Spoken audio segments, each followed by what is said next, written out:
नमस्कार। आशुतोष सर की क्लास में आपका स्वागत है। इस वीडियो में 13 अगस्त से 24 अगस्त 2021 के दौरान आयोजित एसएससी सीजीएल 2020 परीक्षा में रीजनिंग के अंतर्गत पूछे गए प्रश्नों का सरल और आसान हल दे रहा हूं। यह वीडियो एसएससी की सभी परीक्षाओं के लिए उपयोगी है, अतः इस वीडियो को अंत तक अवश्य देखिएगा। बहुत बहुत धन्यवाद। गणितीय चिन्हों का वह सही संयोजन चुनें जिसे क्रमिक रूप से स्टार चिन्हों के स्थान पर रखने से समीकरण संतुलित हो जाएगा। चलिए प्रश्न को हल करना शुरू करते हैं।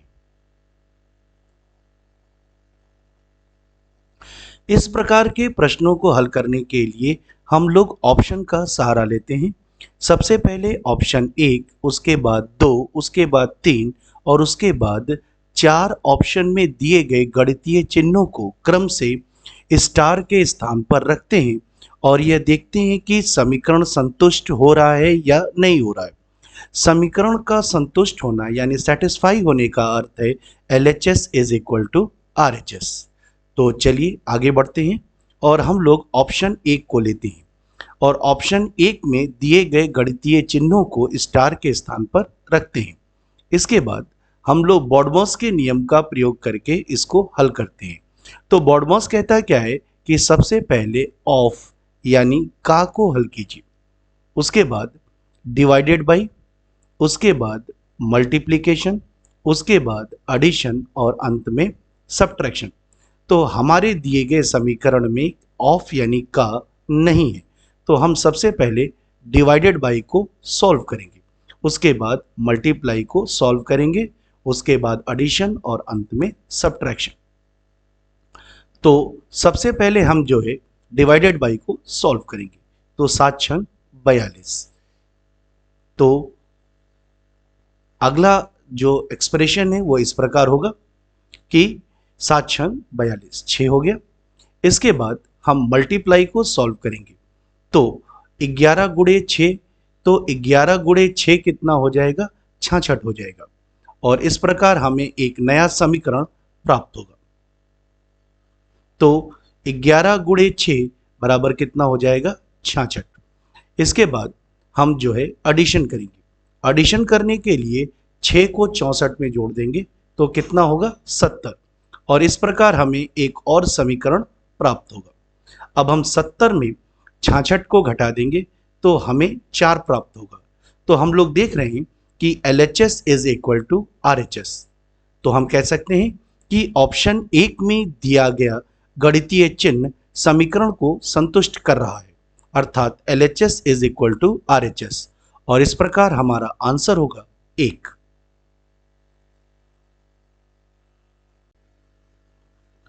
दिए गए विकल्पों में से वह आकृति चुनें जो निम्न श्रृंखला में प्रश्न चिन्ह के स्थान पर आएगी।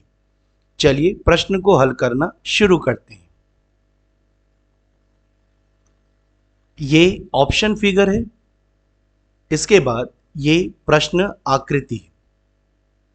प्रश्न आकृति में इसे हम आकृति 1 कहेंगे, इसे आकृति 2 कहेंगे, इसे 3 कहेंगे और इसे हम आंसर फिगर यानी उत्तर आकृति कहेंगे। तो हम देख रहे हैं कि 1 से 2 में त्रिभुज बड़े से छोटा हो रहा है, 2 से 3 में छोटे से बड़ा हो रहा है, तो 3 से 4 में ये वापस से क्या होगा, छोटा हो जाएगा। इस प्रकार आंसर फिगर में त्रिभुज छोटा होगा। इसके बाद शेष चारों आकृतियों में क्या परिवर्तन हो रहा है, आइए उसको देखते हैं। तो प्रश्न आकृति 1 से 2 में क्या परिवर्तन हो रहा है उसको देखते हैं। तो काला गोला ऊपर जा रहा है 1 से 2 में, स्टार राइट में जा रहा है, एरो सेंटर में आ रहा है और डायमंड नीचे आ रहा है। इसके बाद हम लोग 2 से 3 में देखेंगे कि क्या हो रहा है। 2 से 3 में तो डायमंड ऊपर चला जाएगा, सर्कल राइट में चला जाएगा 2 से 3 में, स्टार सेंटर में आ जाएगा और एरो नीचे आ जाएगा। अब इसके बाद हम लोग देखेंगे कि 3 से आंसर फिगर में क्या होगा। आइए, तो एरो ऊपर आ जाएगा तो आंसर फिगर में एरो ऊपर हो जाएगा। डायमंड राइट में चला जाएगा तो डायमंड राइट में आ गया। सर्कल सेंटर में आ जाएगा तो सर्कल सेंटर में आ गया। स्टार नीचे आ जाएगा तो स्टार नीचे आ गया। तो इस प्रकार हमारा उत्तराकृति यानी आंसर फिगर प्राप्त हो गया। अब इस आंसर फिगर को हम लोग चेक करेंगे कि ये किस विकल्प से मैच करता है। तो ये तीसरे विकल्प से मैच कर रहा है, तो इस प्रकार हमारा आंसर 3 होगा।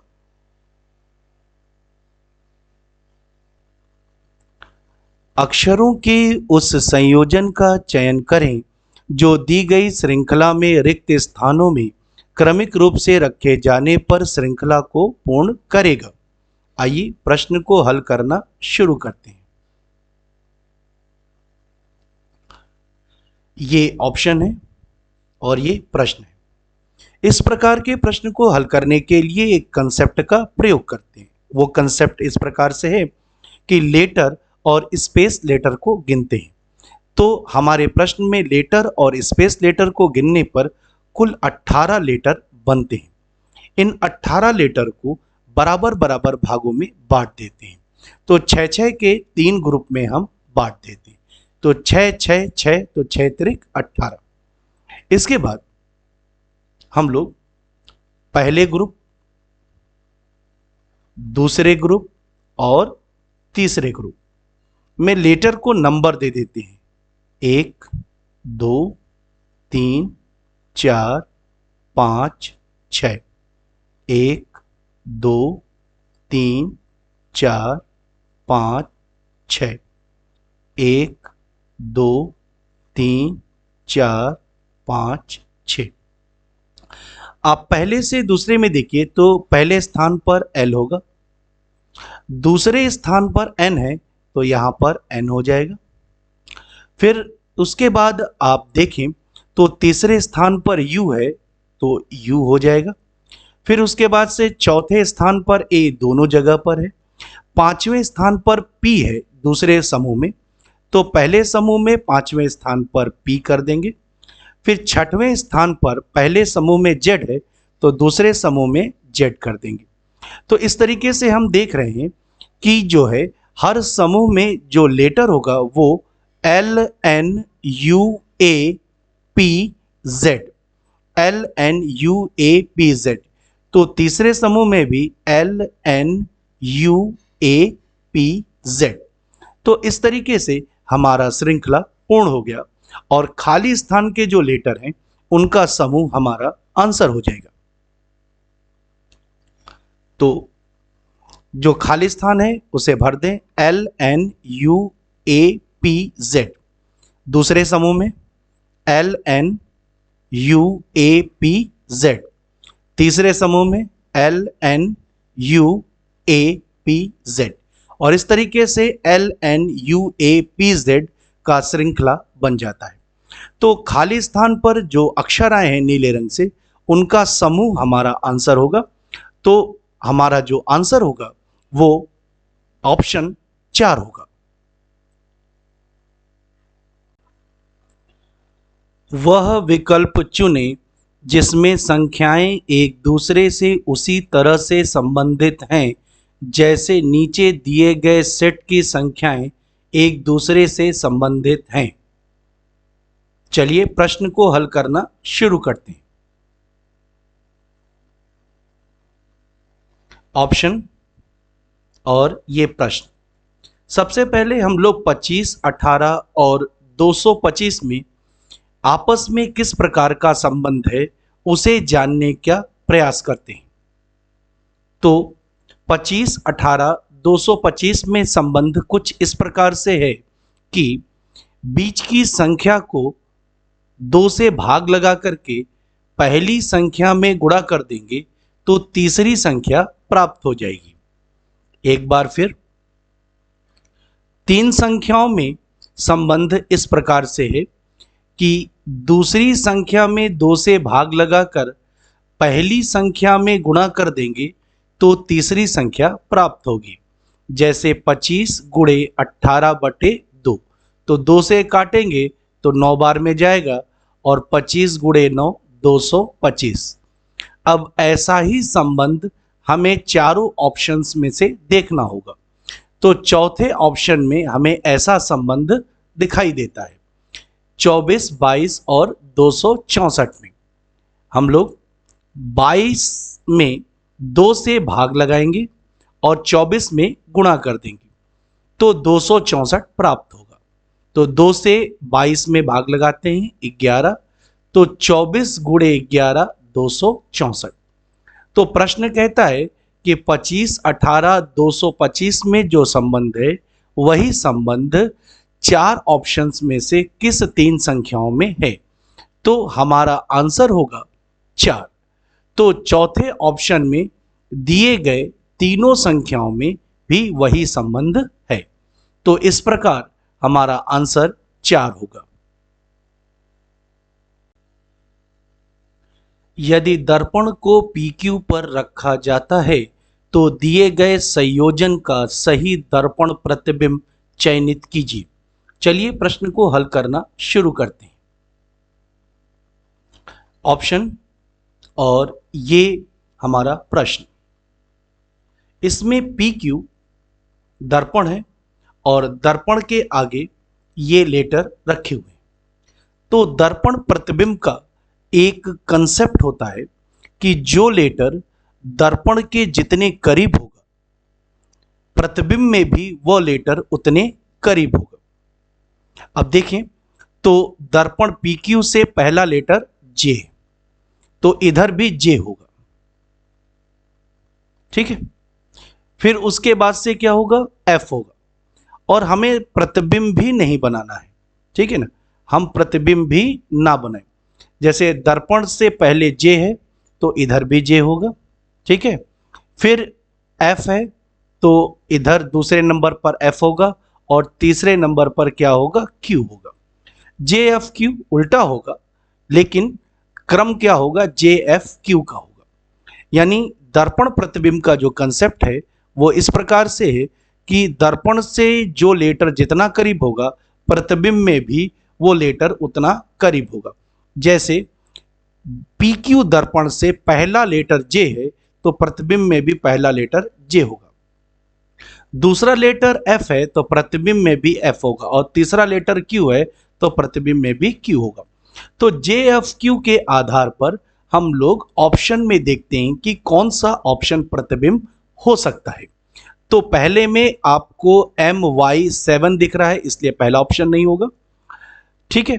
तीसरे ऑप्शन को देखते हैं तो MY7, हमको JFQ चाहिए तो तीसरा ऑप्शन भी नहीं होगा। JFO है, Q होता तो ये आंसर हो सकता था, तो चौथा ऑप्शन भी नहीं होगा।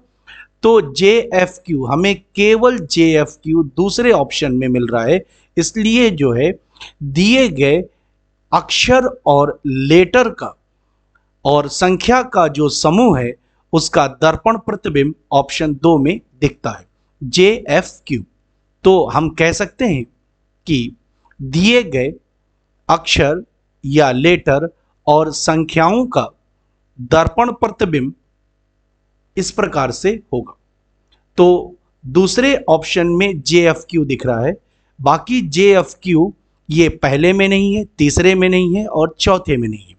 तो इस प्रकार हम कह सकते हैं कि MY7OQFJ का दर्पण प्रतिबिंब ऑप्शन 2 में दिखता है और इस प्रकार हमारा आंसर ऑप्शन 2 होगा। नीचे 4 वर्ण समूह दिए गए हैं जिनमें से 3 किसी संदर्भ में एक समान हैं और उनमें से एक असंगत है। उस असंगत वर्ण समूह का चयन करें। चलिए प्रश्न को हल करना शुरू करते हैं।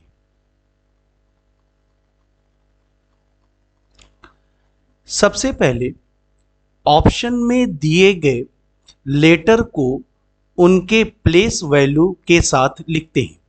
जैसे ऑप्शन एक में F का प्लेस वैल्यू 6 होता है, B का प्लेस वैल्यू या स्थानीय मान 2 होता है, X का प्लेस वैल्यू 24 होता है और T का प्लेस वैल्यू 20 होता है। इसी तरीके से ऑप्शन 2 में, 3 में और 4 में अक्षरों का स्थानीय मान लिख लेते हैं। इसके बाद हम ऑप्शन 1 को कंसीडर करते हैं।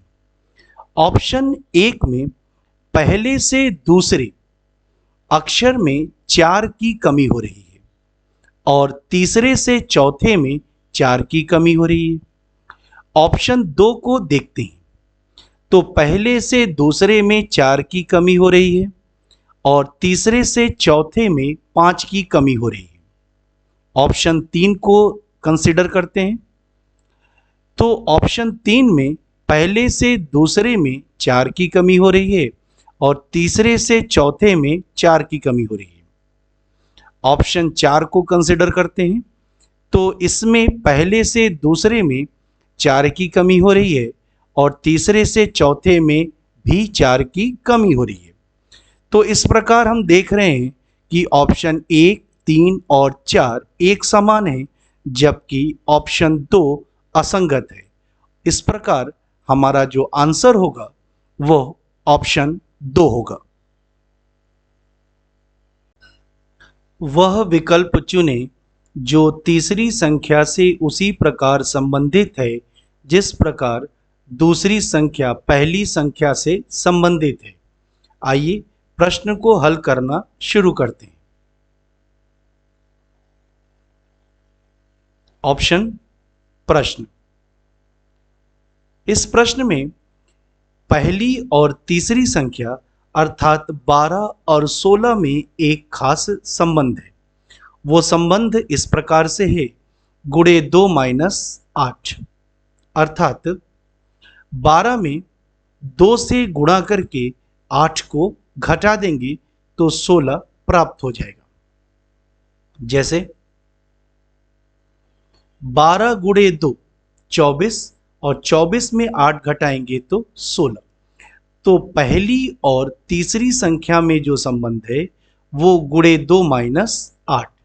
इसी प्रकार से दूसरी और चौथी संख्या में भी संबंध होगा गुणे 2 माइनस 8, अर्थात हम 60 में 2 से गुणा करेंगे 120 और उसमें 8 घटा देंगे 112 और इस प्रकार हमें चौथी संख्या 112 प्राप्त हो जाएगी। और हमारा आंसर होगा 2। वह वेन आरेख चुने जो निम्न श्रेणियों के बीच के संबंध का सबसे अच्छा निरूपण करता है। महिलाएं, शोधकर्ता, अंतर्मुखी। आइए प्रश्न को हल करना शुरू करते हैं। महिलाएं, वुमेन, रिसर्चर्स, शोधकर्ता, इंट्रोवर्ट्स, अंतर्मुखी। इंट्रोवर्ट का क्या अर्थ होता है उसको समझने का प्रयास करते हैं।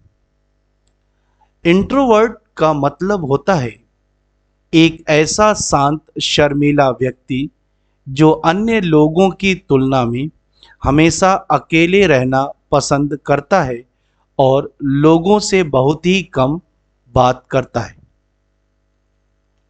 अब हम लोग रिसर्चर्स, शोधकर्ता और इंट्रोवर्ट्स, अंतर्मुखी शब्द पर ध्यान देते हैं। ये दोनों शब्द कॉमन जेंडर के शब्द हैं, अर्थात ये पुरुष के लिए भी इस्तेमाल होते हैं और महिलाओं के लिए भी इस्तेमाल होते हैं। रिसर्चर्स के बारे में कह सकते हैं कि कुछ महिलाएं रिसर्चर्स होती हैं तो कुछ पुरुष भी रिसर्चर्स होते हैं। इंट्रोवर्ट्स के बारे में बात करें तो कुछ महिलाएं इंट्रोवर्ट्स होती हैं तो कुछ पुरुष भी इंट्रोवर्ट्स हो सकते हैं। ठीक है, तो अब इन तीनों के बीच में क्या संबंध होगा, आइए उसको देखते हैं। महिलाएं और रिसर्चर्स, तो ये जो इंटरसेक्शन कटाव बिंदु है, ये दिखाता है कि कुछ महिलाएं शोध करता है, लेकिन ये हिस्सा जो है दिखाता है कि शेष जो हैं पुरुष होंगे, ये जो शोधकर्ता होंगे। और यहाँ दिखाता है कि शेष महिलाएं हैं जो कि रिसर्चर नहीं है, ये डॉक्टर, इंजीनियर, हाउसवाइफ कुछ भी हो सकती हैं। इसके बाद हम इंट्रोवर्ट्स को भी इसमें शामिल करते हैं। इंट्रोवर्ट्स, तो अब देखिए, एक ये जो पॉइंट है, ये क्या दिखाता है कि कुछ महिलाएं शोध करता है। दो, ये दिखाता है कि कुछ महिलाएं अंतर्मुखी हैं। और तीन, ये दिखाता है कि कुछ महिलाएं शोधकर्ता भी हैं और अंतर्मुखी भी हैं।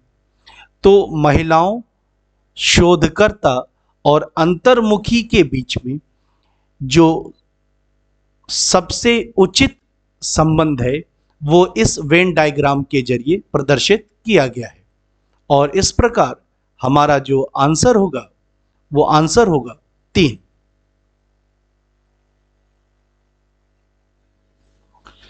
कुल खिलाड़ियों में से 100/3% होटल एक्स में और शेष खिलाड़ी होटल वाई में ठहरे हुए हैं।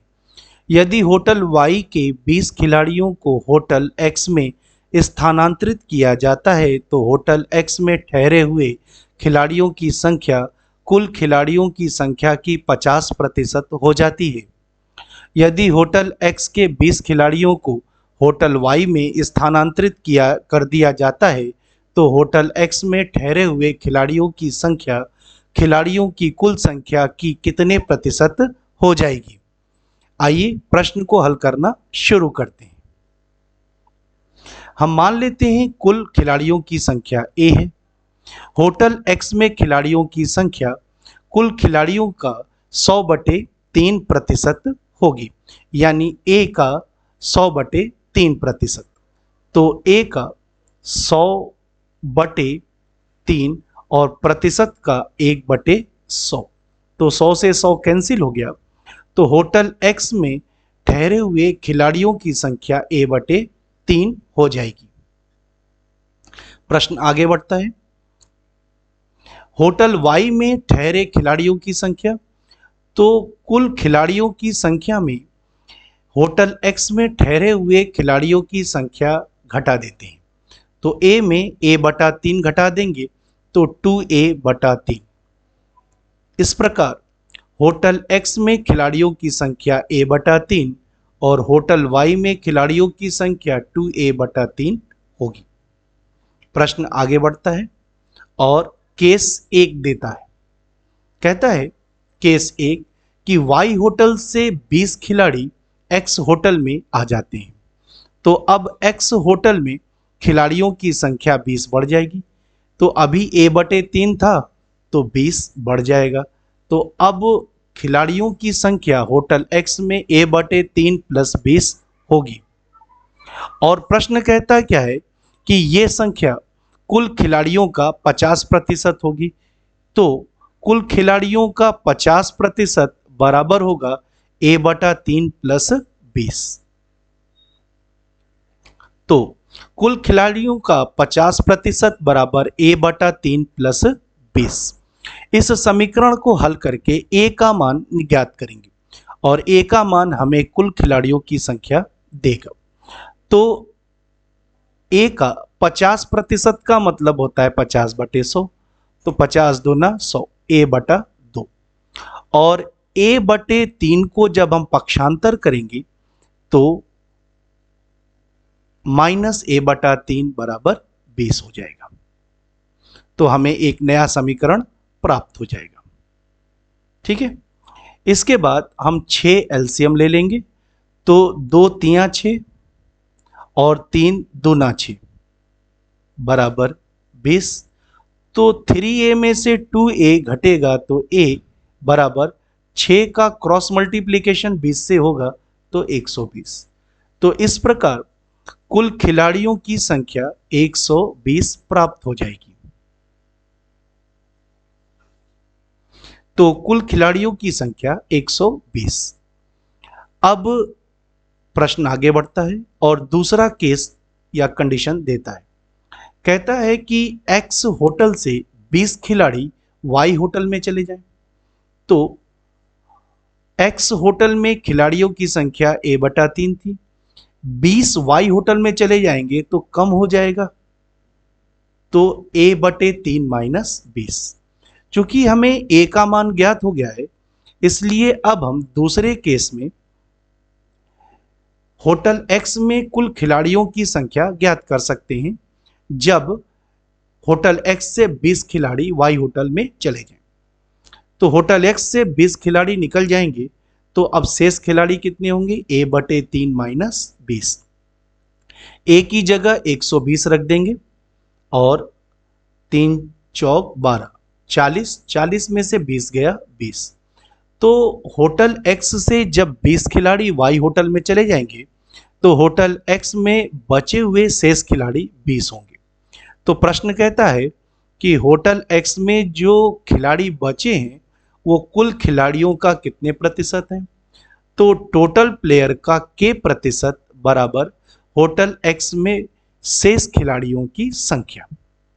तो 120 का K प्रतिशत बराबर 20, तो K बराबर 20 गुणे 100/120 बराबर 50/3 बराबर 16.67%। और इस प्रकार हमारा आंसर 2 होगा। Read the given statements and conclusions carefully, assuming that the information given in the statements is true, even if it appears to be at variance with the commonly known facts. Decide which of the given conclusions logically follows from the statements.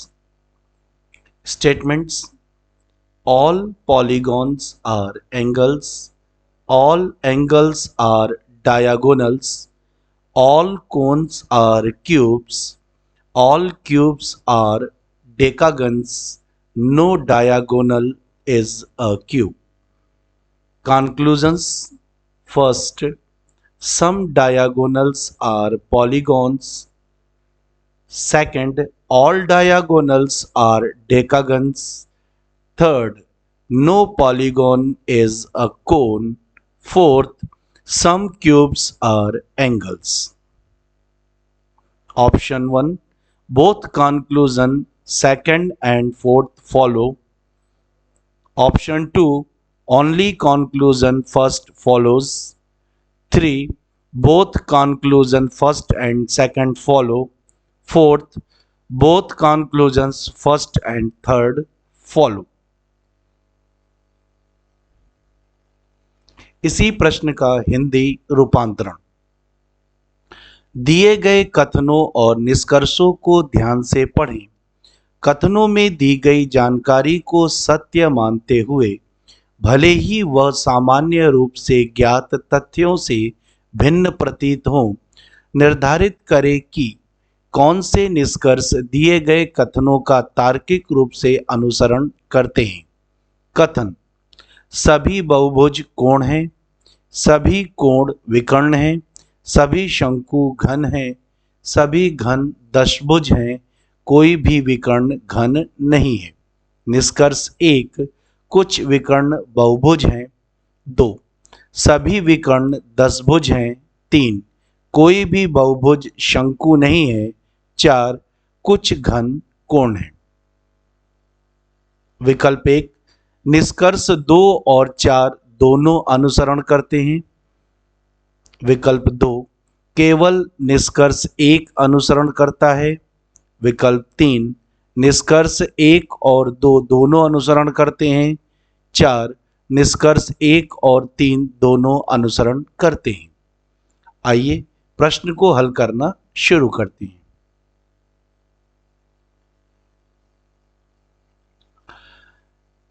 हमें 4 conclusions या निष्कर्ष दिए हैं और उनको follow कराना है।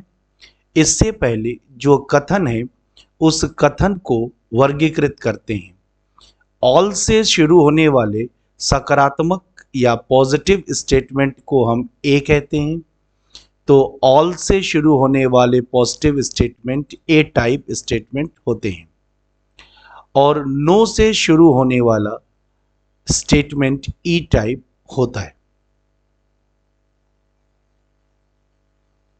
इन कथनों से कई सारे निष्कर्ष निकाले जा सकते हैं, लेकिन हमें सिर्फ उन्हीं निष्कर्ष को फॉलो कराना है जो प्रश्न में दिए हुए हैं, जैसे कि ये 4 निष्कर्ष। तो एक एक निष्कर्ष को हम लोग कंसिडर करते हैं और उसको फॉलो कराने की कोशिश करते हैं। तो पहला निष्कर्ष लेते हैं, सम डायगोनल्स आर पॉलीगॉन्स। इसको फॉलो कराने के लिए हम 2 कथन लेते हैं। ऐसे 2 कथन लेते हैं जिसमें एक में डायगोनल और दूसरे में पॉलीगॉन हो और दोनों के बीच में कॉमन हो। जैसे हमने 2 कथन को चुना, एक में पॉलीगॉन है और दूसरे में डायगोनल है और इनके बीच में कॉमन है एंगल। ठीक है, तो हम ऐसे कथनों का चयन करते हैं जिसमें निष्कर्ष में दिए गए दोनों टर्म 2 अलग अलग वाक्य में मौजूद हों। तो हमने 2 कथनों का चयन कर लिया। अब दोनों कथन ए टाइप के हैं, तो ए और ए का निष्कर्ष ए में निकलता है। ठीक है, तो जो निष्कर्ष होगा उसका जो टाइप होगा वो ए टाइप होगा। कॉमन टर्म को काट देते हैं और पहले कथन का सब्जेक्ट निष्कर्ष का सब्जेक्ट बन जाता है और दूसरे कथन का प्रेडिकेट निष्कर्ष का प्रेडिकेट बन जाता है। तो ऑल पॉलीगॉन्स आर डायगोनल्स, लेकिन ये फॉलो नहीं कर रहा है।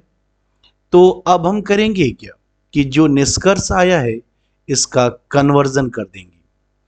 तो ए का कन्वर्जन आई में होता है और सब्जेक्ट और प्रेडिकेट आपस में बदल जाते हैं और आई टाइप स्टेटमेंट सम से शुरू होता है। तो नया कंक्लूजन होगा, सम डायगोनल्स आर पॉलीगॉन्स।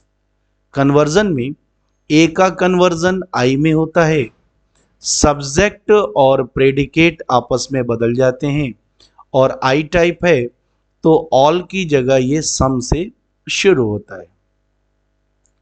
तो सम डायगोनल्स आर पॉलीगॉन्स, और इस तरीके से ये प्रश्न में दिए गए निष्कर्ष से मैच कर जाता है। तो हम कह सकते हैं कि पहला जो निष्कर्ष है वो फॉलो करेगा। इसके बाद दूसरे कंक्लूजन को हम लोग कंसीडर करेंगे, ऑल डायगोनल्स आर डेकागन्स। तो हम ऐसे 2 स्टेटमेंट को लेंगे जिसमें से एक में डायगोनल और दूसरे में डेकागन्स हो।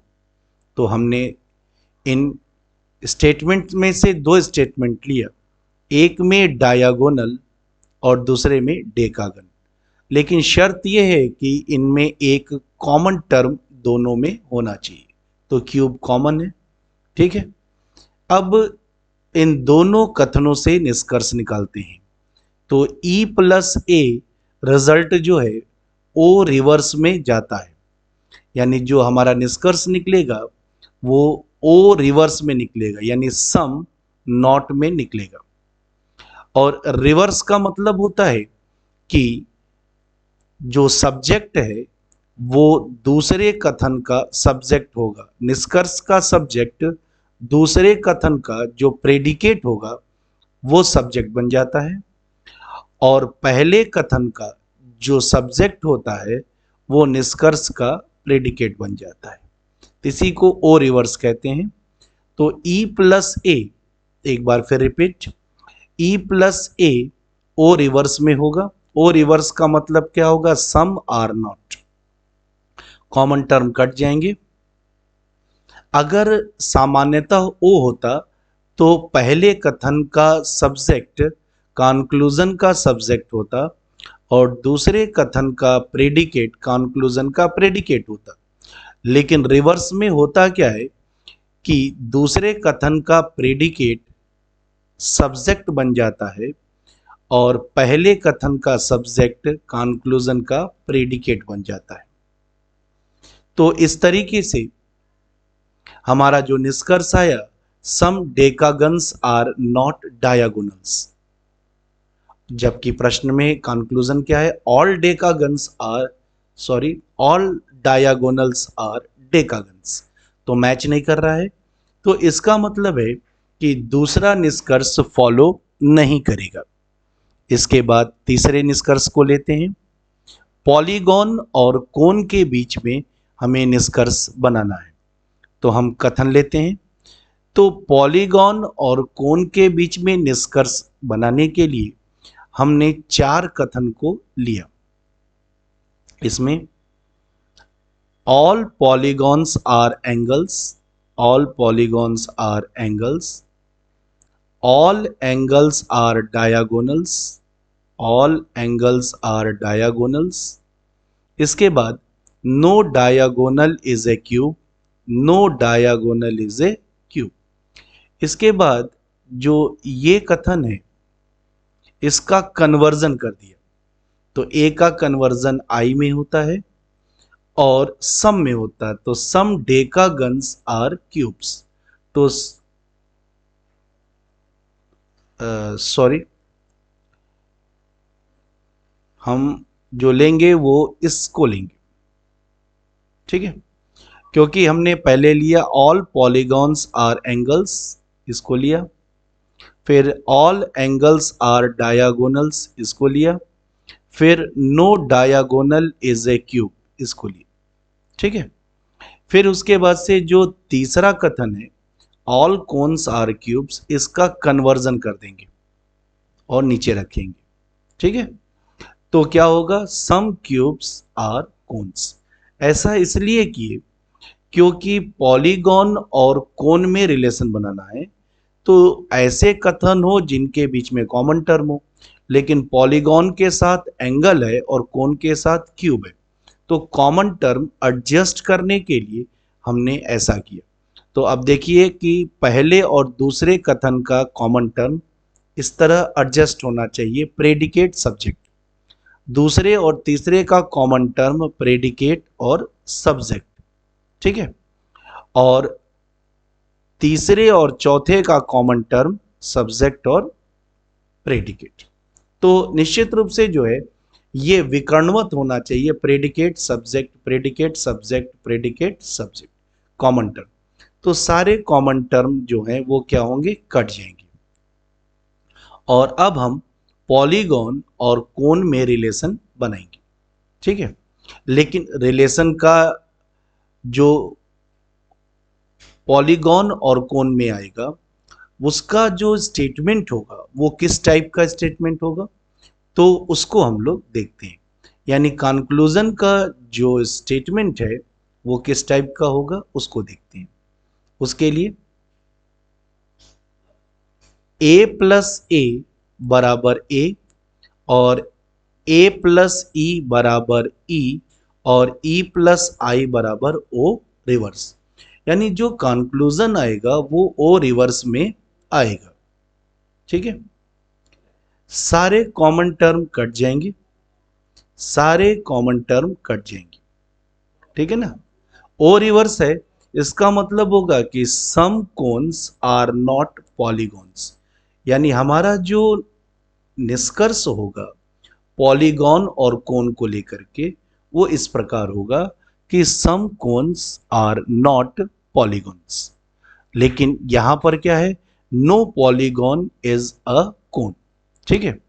तो ओ टाइप का कन्वर्जन नहीं होता है, उलट पलट नहीं कर सकते हैं, इसका कुछ भी नहीं होता है। तो हमारा जो निष्कर्ष आया जो हम लोगों ने ड्रॉ किया कि some cones are not polygons, जबकि प्रश्न में दिया है no polygon is a cone, match नहीं कर रहा है, तो इसका मतलब है कि तीसरा कंक्लूजन भी फॉलो नहीं करेगा। इसके बाद से हम लोग चौथे कंक्लूजन को कंसिडर करेंगे, क्यूब और एंगल।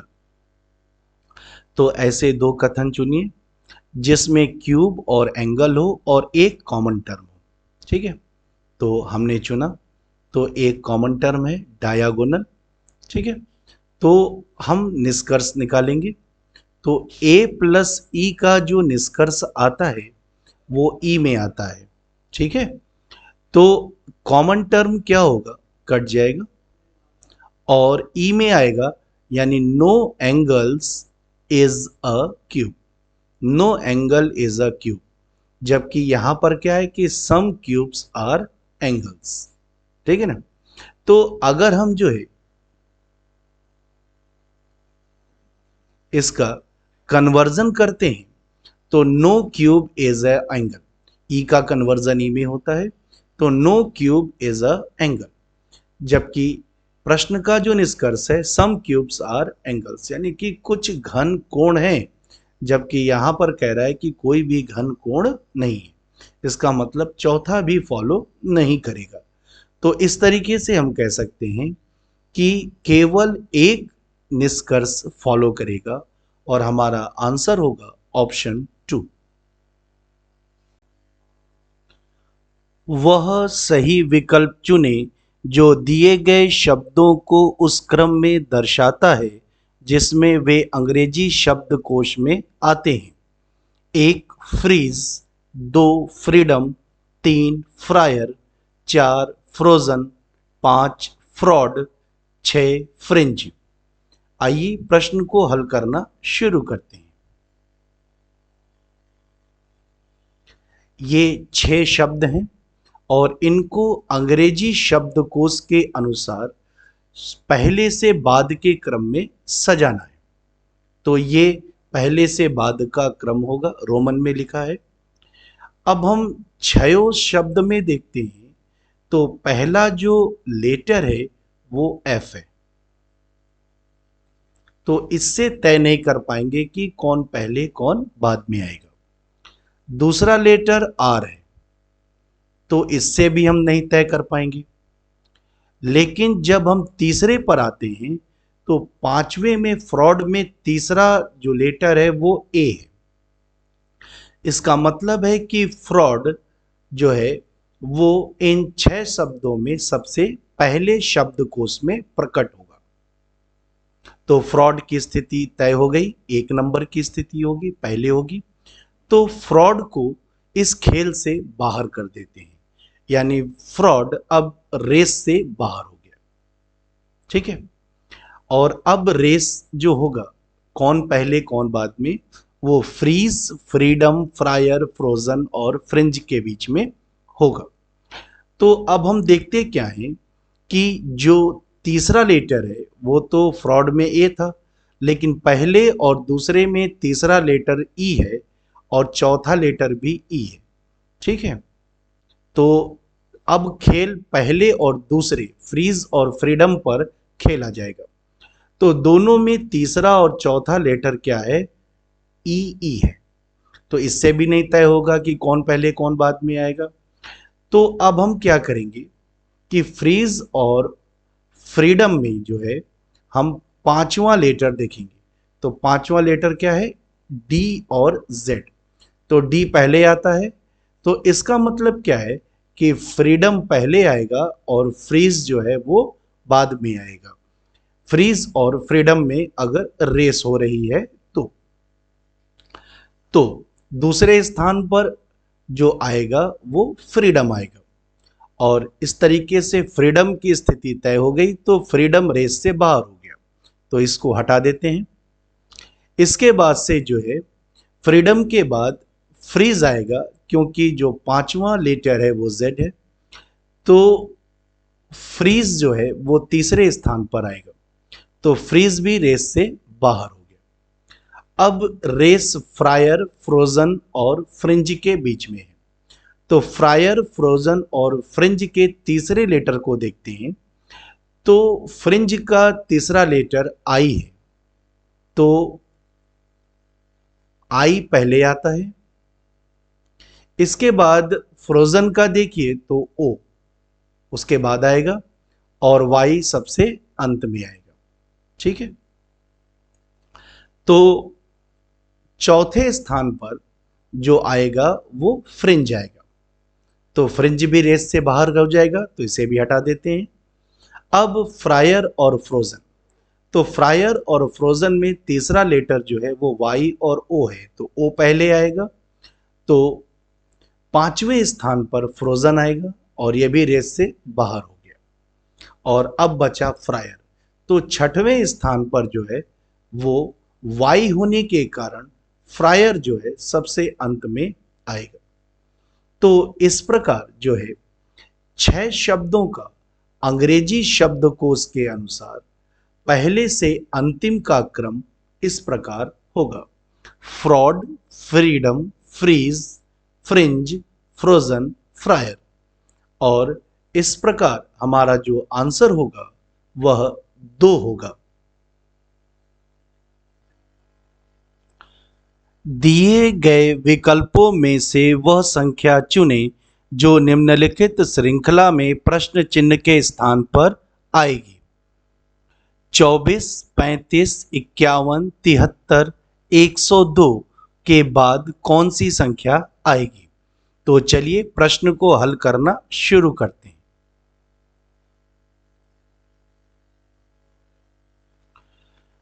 24 से 35 में 11 की बढ़त हो रही है, इंक्रीज हो रहा है। 35 से 51 में 16 की बढ़त हो रही है। 51 से 73 में 22 की बढ़त हो रही है और 73 से 102 में 29 की बढ़त हो रही है। अब ये जो 11, 16, 22 और 29 की बढ़त हो रही है, इसमें कैसे इंक्रीज हो रहा है, इनमें कैसे वृद्धि हो रही है, उसको देखते हैं। तो 11 से 16 में 5 की वृद्धि हो रही है, 16 से 22 में 6 की वृद्धि हो रही है, 22 से 29 में 7 की वृद्धि हो रही है, तो 29 से अगले में 8 की वृद्धि होगी। तो 29 और 8 37, और 102 से जो आंसर फिगर है उसमें 37 की वृद्धि होगी। तो 102 में 37 जोड़ेंगे तो 139। तो इस प्रकार प्रश्नवाचक चिन्ह के स्थान पर 139 आएगा और हम लोगों का आंसर होगा 1।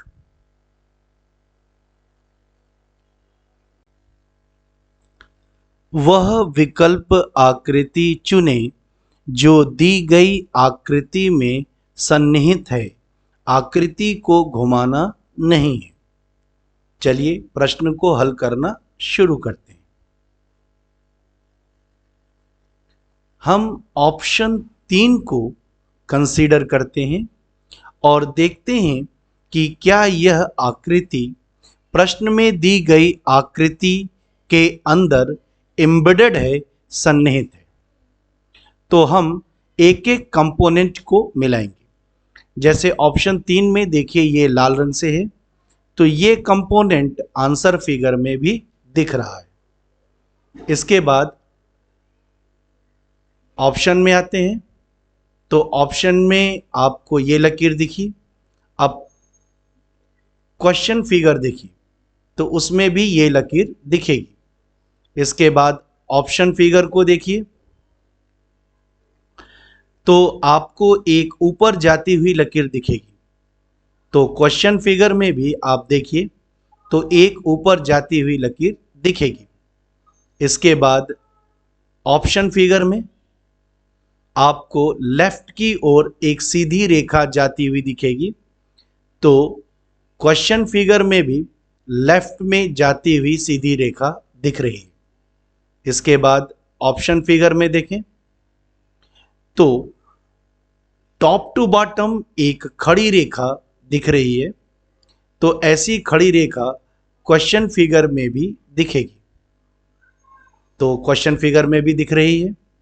इसके बाद आप देखिए तो नीचे आपको एक क्षैतिज रेखा हॉरिजॉन्टल लाइन दिख रही है छोटी सी, और ऐसी छोटी लाइन आपको क्वेश्चन फिगर में भी दिखेगी।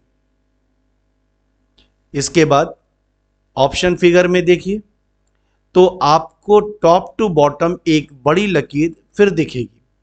तो ऐसी बड़ी लकीर क्वेश्चन फिगर में भी दिख रही है। इसके बाद ऑप्शन फिगर में देखिए तो आपको बाईं तरफ लेफ्ट में छोटी सी लकीर दिख रही है। तो ऐसी लकीर आपको क्वेश्चन फिगर में भी दिखेगी, ये दिखा आपको। इसके बाद इसी छोटी लकीर से नीचे जाती हुई लकीर ऑप्शन फिगर में दिख रही है। तो क्वेश्चन फिगर में भी देखिए तो इसी छोटी लकीर से नीचे जाती हुई एक सीधी लकीर दिख रही है। तो इस तरीके से हम लोगों ने यहां पर देखा क्या कि ऑप्शन 3 के लगभग सारे कंपोनेंट क्वेश्चन फिगर में हैं। तो हम कह सकते हैं कि ऑप्शन 3 में जो आकृति है वो प्रश्न में दी गई आकृति में सन्निहित यानी एम्बेडेड है, और इस प्रकार हमारा आंसर होगा 3। 4 शब्द दिए गए हैं जिनमें से 3 किसी तरह से एक जैसे हैं और एक अलग है। उस शब्द का चयन करें जो भिन्न है। Option 1 aptitude, option 2 weight, option 3 memory, option 4 intelligence. आइए प्रश्न को हल करना शुरू करते हैं। तो हमारा जो आंसर होगा वो 2 होगा। वेट को छोड़कर शेष सभी शब्द एप्टीट्यूड, मेमोरी और इंटेलिजेंसी का संबंध मस्तिष्क से अर्थात ब्रेन से है। तो वेट जो है इसमें जो है अलग है, भिन्न है। तो इस तरीके से हमारा जो आंसर होगा वो होगा 2 वेट। दी गई शीट को मोड़कर एक घन बनाया गया है।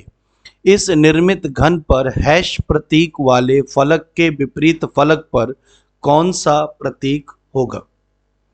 आइए प्रश्न को हल करना शुरू करते हैं।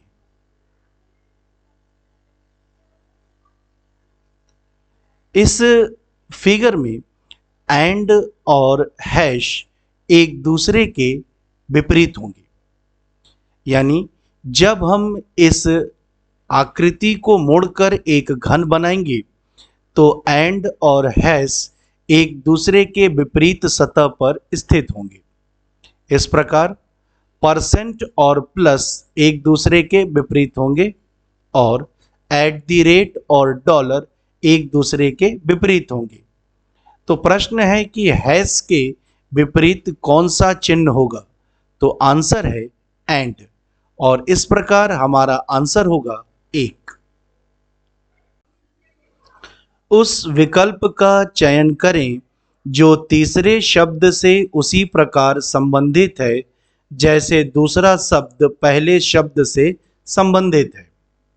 डिप्रेशन, अवसाद का संबंध मनोदशा से जिस प्रकार है उसी प्रकार इंसोमानिया अर्थात अनिद्रा का संबंध किससे होगा?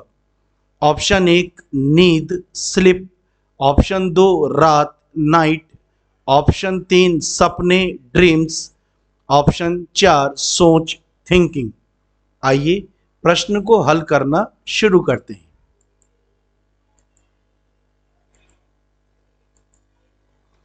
आंसर होगा 1 नींद। जिस प्रकार अवसाद डिप्रेशन में मनोदशा मूड खराब हो जाती है, उसी प्रकार इंसोमानिया अनिद्रा में अच्छी नींद नहीं आती है अर्थात नींद खराब हो जाती है। तो हमारा आंसर होगा 1 नींद अर्थात स्लिप। नीचे 4 संख्या युग्म में दिए गए हैं जिनमें से 3 किसी संदर्भ में एक समान हैं और उनमें से एक असंगत है, उस असंगत संख्या युग्म का चयन करें। ऑप्शन 1 12 156, ऑप्शन 2 14 210, ऑप्शन 3 17 307 और ऑप्शन 4 18 342। आइए प्रश्न को हल करना शुरू करते हैं। ऑप्शन 1 12 के वर्ग में 12 जोड़ेंगे तो 156 प्राप्त होगा, ये सही है। ऑप्शन 2 14 के वर्ग में 14 जोड़ेंगे तो 210 प्राप्त होगा, ये भी सही है। ऑप्शन 3 17 के वर्ग में 17 जोड़ेंगे तो 306 प्राप्त होगा, जबकि प्रश्न में दिया है कि 307 होगा, इसलिए ऑप्शन 3 जो है वो असंगत हो जाता है। ऑप्शन 4 18 के वर्ग में 18 जोड़ेंगे तो 342 प्राप्त होता है, यह भी सही है। तो इस प्रकार चारों ऑप्शन में तीसरा ऑप्शन असंगत है और इस प्रकार हमारा सही आंसर होगा 3। किसी विशिष्ट कूट भाषा में परमिट को VVLNOG के रूप में लिखा जाता है, तो उसी भाषा में इनर्शिया को कैसे लिखा जाएगा? आइए प्रश्न को हल करना शुरू करते हैं। सबसे पहले अर्थयुक्त शब्द परमिट को ऊपर लिखेंगे और उसके कोड को नीचे लिखेंगे। उसके बाद प्रत्येक लेटर को उसके स्थानीय मान के साथ लिखेंगे, जैसे P का मान 16, E का मान 5, R का मान 18, M का मान 13, I का मान 9, T का मान 20 और इसी प्रकार सारे लेटर को उसके स्थानीय मान यानी प्लेस वैल्यू के साथ लिख देंगे। इसके बाद यहाँ पर हम लोग देख रहे हैं कि कुछ लेटर को नीले रंग से लिखा गया है, एक छोड़ करके एक लेटर को नीले रंग से लिखा गया है। इसके बाद एक छोड़ करके एक लेटर को लाल रंग से लिखा गया है। तो जो नीले रंग से लेटर लिखा गया है इसको कोड करने के लिए अलग रूल है और जो लाल रंग से लिखा गया है उसको कोड करने के लिए अलग रूल है। तो जो नीले रंग से लेटर लिखा गया है उसको कोड करने के लिए किस नियम का प्रयोग किया गया है उसको देखते हैं। तो नीले रंग से 16 से 22 6 की इंक्रीज हो रही है, वृद्धि हो रही है। 18 से 12 6 की कमी हो रही है और 9 से 15 6 की वृद्धि हो रही है। यानी नीले रंग के जो लेटर हैं उसमें जो रूल है वो क्या है कि एक बार +6 से इंक्रीज करेगा, फिर -6 से डिक्रीज करेगा यानी कि कम होगा। इसके बाद जो लाल रंग के जो लेटर हैं उनको ध्यान से देखते हैं तो उनके स्थानीय मान का योगफल 27 आता है। तो अंग्रेजी वर्णमाला में हर 2 अक्षर जिनके स्थानीय मान का योगफल 27 है वे एक दूसरे के अपोजिट लेटर होते हैं। तो यहाँ पर जो लाल रंग के लेटर हैं उनको कोड करने का तरीका है कि उनको उनके अपोजिट लेटर से रिप्लेस कर दिया जाए। तो E का अपोजिट V होगा, M का अपोजिट N होगा और T का अपोजिट G होगा। ठीक है, तो एक रूल यहां पर आ गया कि नीले रंग के लिए कोड है +6 -6 +6 और लाल रंग वाले का स्थानीय मान का योगफल 27 आ रहा है। इसका मतलब है कि ये एक दूसरे के अपोजिट है। तो इनर्शिया के लेटर को भी हम लोग 2 वर्गों में बांट देते हैं, एक नीला और एक लाल। तो नीले रंग की कोडिंग के लिए +6 -6। ठीक है, तो जब हम करेंगे तो I का जो है कोड 15 हो जाएगा, E का कोड वैल्यू 25 हो जाएगी, T का 26 हो जाएगा और A का 21 होगा। अब यहां पर ध्यान देने की बात है कि E के केस में और A के केस में कम में ज्यादा घट रहा है। तो जब भी हमें कम में ज्यादा घटाना होता है तो कम वैल्यू को 26 में जोड़ देते हैं 31 और उसके बाद ज्यादा वैल्यू को घटा देते हैं तो 25। तो यहां पर 25 आ गया। इसी तरह 1 में 6 घटाना है तो कम वैल्यू में हम 26 जोड़ देते हैं 27 और उसके बाद 6 घटा देंगे तो 21। तो इस तरीके से जो नीला वाला लेटर है उसका कोड तैयार हो गया। लाल वाला लेटर जो है उसके कोड का नियम है कि उसके विपरीत अक्षर से उसको कोड किया जाना है। तो N का कोड अपोजिट जो होगा वो M होगा, R का अपोजिट I होगा और I का अपोजिट R होगा। तो इस प्रकार इनर्शिया का कोड तैयार हो गया OMYIZRU और हमारा ऑप्शन होगा 3। दिए गए पैटर्न का ध्यानपूर्वक अध्ययन करें और वह संख्या चुनें जो इसमें प्रश्न चिन्ह के स्थान पर आ सकती है। आइए प्रश्न को हल करना शुरू करते हैं। हम लोग मान लेते हैं कि प्रश्न चिन्ह के स्थान पर x होगा। अब हम लोग 4, 15 और 44 को कंसिडर करते हैं। इसमें हम 4 को पहली संख्या, 15 को दूसरी संख्या और 44 को तीसरी संख्या मानेंगे। तो इसमें रूल है कि दूसरी संख्या में पहली संख्या को घटाना है, दूसरी संख्या में पहली संख्या को घटाना है और एक कांस्टेंट 4 से गुणा कर देना है तो तीसरी संख्या प्राप्त हो जाएगी। जैसे हम 15 में 4 को घटाएंगे तो 11 और उसमें कांस्टेंट 4 से गुणा करेंगे तो 44 प्राप्त होगा। तो ये रूल हमारा है।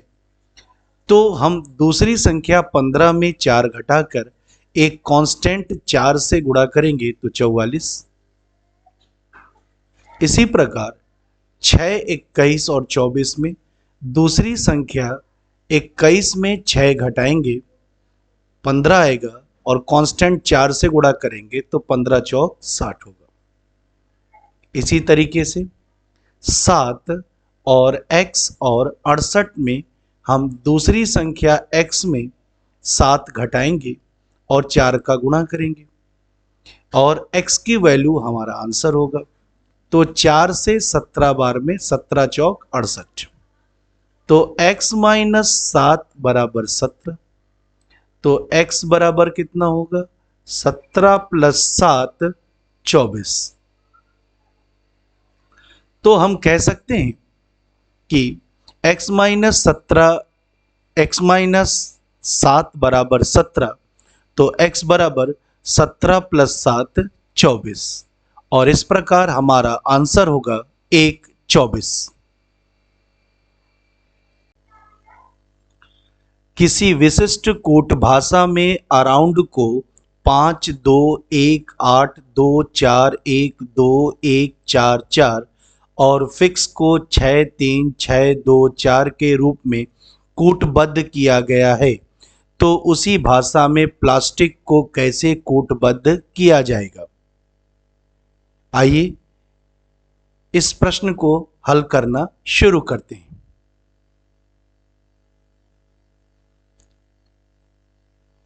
अराउंड में A, इसका कोड 52, R का कोड 18, O का कोड 24, U का कोड 12, N का कोड 14, D का कोड 4। तो हम देख रहे हैं यहां पर कि अंग्रेजी वर्णमाला में जो वॉवेल है इसका कोड कुछ खास नियम से किया है। उस नियम को ढूंढने की आवश्यकता इस प्रश्न में नहीं है। ऐसा क्यों मैं बोल रहा हूं ये आप आगे देखेंगे कि A को 52 क्यों लिखा, O को 24 क्यों लिखा, U को 12 क्यों लिखा, इसकी जरूरत हमें नहीं। और जो कंसोनेंट है R N D, इसका कोड उनकी प्लेस वैल्यू है। जैसे आर का प्लेस वैल्यू 18 है, एन का 14 है, डी का 4 है। वॉवेल को एक विशेष नियम से कोड किया गया है, उस नियम को ढूंढने की जरूरत नहीं है। इसी तरह फिक्स में कंसोनेंट है तो 6, वॉवेल है तो एक विशेष नियम से इसको कोड किया 36, और एक्स कंसोनेंट है तो प्लेस वैल्यू 24। तो जो कंसोनेंट है उसका कोड उसका स्थानीय मान होगा, और जो वॉवेल है एक खास नियम का प्रयोग करके उसको कोड किया है। मैं कह रहा हूं कि किस नियम से कोड किया है इसको ढूंढने की जरूरत हमें नहीं है। ऐसा क्यों, वो हम आगे देखते हैं। अब हमें प्लास्टिक का कोड बनाना है। तो P कंसोनेंट है तो प्लेस वैल्यू 16, L कंसोनेंट है तो प्लेस वैल्यू 12, A वॉवेल है और A का कोड हमें पहले ही मालूम है 52। इसीलिए मैं कह रहा था कि हमें कोई नियम ढूंढने की जरूरत नहीं है। तो A का कोड 52, S कंसोनेंट है 19, T कंसोनेंट है प्लेस वैल्यू 20, I वॉवेल है और I का कोड एक विशेष नियम से किया गया है। नियम मत ढूंढिए, बस I का कोड 36 है तो यहां भी I का कोड 36 हो जाएगा। तो I का कोड 36, C कंसोनेंट है तो इसका कोड 3। तो इस तरीके से प्लास्टिक का कोड तैयार हो गया। नियम यह था कि वॉवेल को खास नियम का प्रयोग करके उसे कोड किया गया। उस नियम को ढूंढना नहीं है, क्योंकि प्लास्टिक में ए और आई, अराउंड में ए और फिक्स में आई से इसका कोड मिल जाता है, और कंसोनेंट को उनकी प्लेस वैल्यू से कोड बनाते हैं। तो इस तरह प्लास्टिक का कोड तैयार हो गया और हमारा आंसर होगा 1। P, L, T, B, N और डी एक कारोबारी परिवार के 6 सदस्य हैं। एन बी का बेटा है जो कि एन की मां नहीं है। एल बी का भाई है। डी और बी विवाहित जोड़ा है। टी उस डी की बेटी है जो पी की बहन है। तो एन का टी से क्या संबंध है? ऑप्शन 1 मां, ऑप्शन 2 पिता, ऑप्शन 3 भाई, ऑप्शन 4 बहन। चलिए प्रश्न को हल करना शुरू करते हैं। हम लोग एक फैमिली ट्री बनाएंगे और इस फैमिली ट्री में पुरुष यानी मेल को प्लस से प्रदर्शित करते हैं और महिला यानी फीमेल को माइनस से प्रदर्शित करते हैं। विवाहित जोड़े को डबल एरो से प्रदर्शित करते हैं और भाई बहन के संबंध को सीधी रेखा से प्रदर्शित करते हैं, और पिता पुत्र के संबंध को हम लोग जो है डायगोनल या वर्टिकल लाइन से प्रदर्शित करते हैं। तो चलिए फैमिली ट्री बनाना शुरू करते हैं। कहता है कि एन बी का बेटा है, तो एन बेटा है बी का। आगे कहता है जो कि एन की मां नहीं है। जो कि एक रिलेटिव प्रोनाउन है और ठीक अपने से पहले आने वाले नाउन को क्वालिफाई करती है, यानी जो कि जो है वो बी के लिए आया हुआ है। तो जो कि को हटा करके बी रख के पढ़िए। तो बी एन की मां नहीं है, तो बी एन की मां नहीं है और एन बेटा है, तो इसका मतलब है कि बी एन का पिता होगा और मेल यानी पुरुष होगा। तो बी के आगे प्लस लगा देंगे। इसके बाद प्रश्न आगे बढ़ता है। कहता है कि एल बी का भाई है, तो एल बी का भाई है। डी और बी विवाहित जोड़े, ठीक है, तो डी और बी पति पत्नी है। इसमें बी का जेंडर क्लियर हो गया कि ये पुरुष है, तो इसका मतलब है कि डी महिला होगी।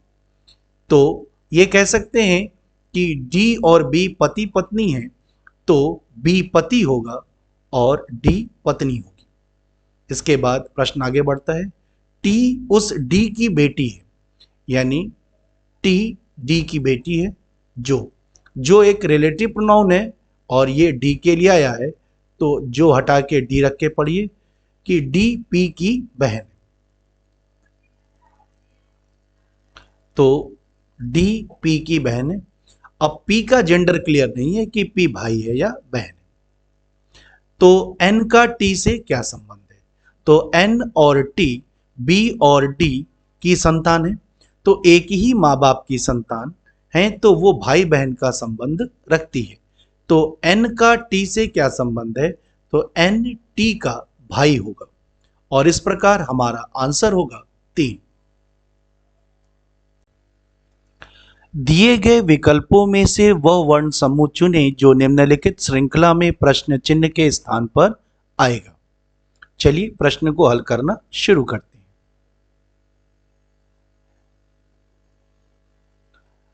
चार समूह दिया गया है, तो अक्षरों के चार समूह के पहले लेटर को कंसीडर करेंगे, उसके बाद समूह के दूसरे लेटर को, उसके बाद प्रत्येक समूह के तीसरे लेटर को, उसके बाद समूह के चौथे लेटर को कंसीडर करेंगे। तो सबसे पहले प्रत्येक समूह के पहले लेटर को कंसीडर करते हैं। P R T V. तो प्रत्येक समूह के पहले लेटर को देखते हैं, तो 16, 18, 20, 22 दो दो का अंतर है। तो जो हमारा आंसर होगा समूह, उसका जो पहला लेटर होगा वो 22 और 2 24 यानी एक्स होगा। अब प्रत्येक समूह के दूसरे लेटर को कंसिडर करते हैं। N P R T. तो हम देख क्या रहे हैं कि एन पी आर टी में दो दो लेटर का गैप है। तो इस तरीके से जो आंसर लेटर होगा वो दो और आगे बढ़कर के होगा, यानी 20 का 22। ठीक है। अब प्रत्येक समूह के तीसरे लेटर को कंसिडर करेंगे। तो हम यहां पर देख रहे हैं कि दो दो का गैप है, 14, 2 16, 2 18, 2 20। तो आंसर लेटर क्या होगा? 22। अब हम प्रत्येक समूह के चौथे लेटर को कंसिडर करेंगे। अब यहां पर ध्यान से देखिए, तो ए ई आई ओ ये वॉवेल है और क्रम से आ रहे हैं। तो ए के बाद ई के बाद आई के बाद ओ, तो अगला वॉवेल क्या होगा? यू होगा, यानी जो हमारा आंसर लेटर होगा वो यू होगा। इस प्रकार हम कह सकते हैं कि प्रत्येक समूह का जो चौथा लेटर है वो सभी वॉवेल है, और इस प्रकार हमें जो है आंसर समूह प्राप्त हो जा रहा है, और वो आंसर समूह होगा एक्स वी वी यू, और आंसर होगा 3। दी गई आकृति में कितने त्रिभुज हैं? चलिए प्रश्न को हल करना शुरू करते हैं। त्रिभुजों को गिनना शुरू करें उससे पहले एक कंसेप्ट, कि अगर हमें एक त्रिभुज है और उसके शीर्ष से एक सीधी रेखा आधार पर खींच दी जाती है, तो हमें इसके भीतर 3 त्रिभुज मिलेंगे, 1, 2 और एक बाहर वाला 3। तो ये कंसेप्ट हमें याद रखना है। तो चलिए त्रिभुज को गिनना शुरू करते हैं।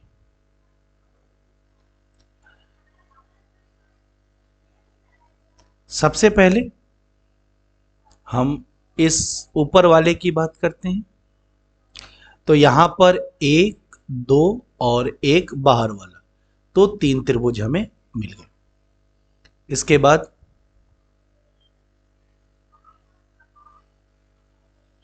आगे बढ़ेंगे तो हम इस त्रिभुज को कंसीडर करेंगे। तो इसमें 1 और ये 2 और ये बड़ा वाला 3। इसके बाद आगे बढ़ेंगे और अब हम इस त्रिभुज को कंसिडर करेंगे। तो इसमें भी 3 त्रिभुज बनेंगे। इसके बाद अगला इस त्रिभुज को कंसिडर करेंगे तो यहां केवल एक त्रिभुज बनेगा। इसके बाद जो अगला होगा वो सबसे बड़ा त्रिभुज होगा एक, ये। तो इस प्रकार हम देख रहे हैं कि दी गई आकृति में 3, 3 6, 3 9 और एक 10 और एक 11 त्रिभुज हैं। तो हम कह सकते हैं कि कुल त्रिभुजों की संख्या 11 है और हमारा आंसर होगा 1। नीचे दी गई आकृति में कागज के एक टुकड़े को मोड़ने का क्रम और उस मुड़े हुए कागज को काटने का तरीका दर्शाया गया है। इस कागज को खोलने पर यह कैसा दिखेगा? चलिए प्रश्न को हल करना शुरू करते हैं। तो जब इस कागज को अनफोल्ड किया जाएगा, खोला जाएगा, तो जो आकृतियां बनी हैं उनका मिरर इमेज या दर्पण प्रतिबिंब बनेगा। तो हम एक एक आकृति का दर्पण प्रतिबिंब बनाते हैं। जैसे ये डायमंड है तो इसका दर्पण प्रतिबिंब यहां बनेगा और इन दोनों का दर्पण प्रतिबिंब सेंटर पर बनेगा। तो इस प्रकार केंद्र में 4 डायमंड होंगे। पहले ऑप्शन में हमारे पास 6 डायमंड दिखा रहा है, तो पहला ऑप्शन नहीं होगा। बाकी सब में 4-4 डायमंड है। फिर सर्कल की बात करें तो एक सर्कल यहां होगा और इन दोनों सर्कल का दर्पण प्रतिबिंब ऐसा होगा। तो तीनों ऑप्शंस में चारों सर्कल दिख रहे हैं। इसके बाद बात करते हैं त्रिभुज की। तो त्रिभुज का जो मिरर इमेज बनेगा तो इसका उल्टा बनता है। हमेशा दर्पण प्रतिबिंब उल्टा बनता है, ठीक है, एक जैसा नहीं होता है। लेकिन तीसरे ऑप्शन में देखिए तो दोनों त्रिभुज क्या हैं, एक जैसे हैं दोनों तरफ, तो ये नहीं होगा। और चौथे ऑप्शन में भी देखिए तो दोनों त्रिभुज एक जैसे हैं, दर्पण प्रतिबिंब होता तो एक दूसरे का उल्टा होता, तो चौथा ऑप्शन भी नहीं होगा। तो इस तरीके से हमारा जो सही आंसर होगा वह 2 होगा। इसमें आप देख रहे हैं कि त्रिभुज का ये दर्पण प्रतिबिंब बन रहा है, ठीक है। तो हम कह सकते हैं कि जब इस आकृति को अनफोल्ड या खोला जाएगा तो हमें जो है ऑप्शन 2 में दिया गया फिगर दिखाई देगा। तो इस तरीके से हमारा जो आंसर होगा वो 2 होगा। उस विकल्प का चयन कीजिए जिसके शब्दों के मध्य वही संबंध हैं जो दिए गए शब्द युग्म के शब्दों के मध्य हैं। हॉर्सेस ने घोड़ा हिनहिनाना। तो जिस प्रकार घोड़ा हिनहिनाता है उसी प्रकार बत्तख क्वे क्वे करते हैं। तो हम कह सकते हैं कि हमारा जो आंसर होगा वो ऑप्शन 4 होगा। इस वीडियो को देखने के लिए बहुत बहुत धन्यवाद। आशुतोष सर की क्लास की अगली वीडियो को अवश्य देखिएगा। आशुतोष सर की क्लास आपके उज्जवल भविष्य की प्रार्थना करता है। बहुत बहुत धन्यवाद। Many thanks for watching this video. Must watch the next video of Ashutosh sir's class. Ashutosh sir's class prays for your bright future. Thanks a lot.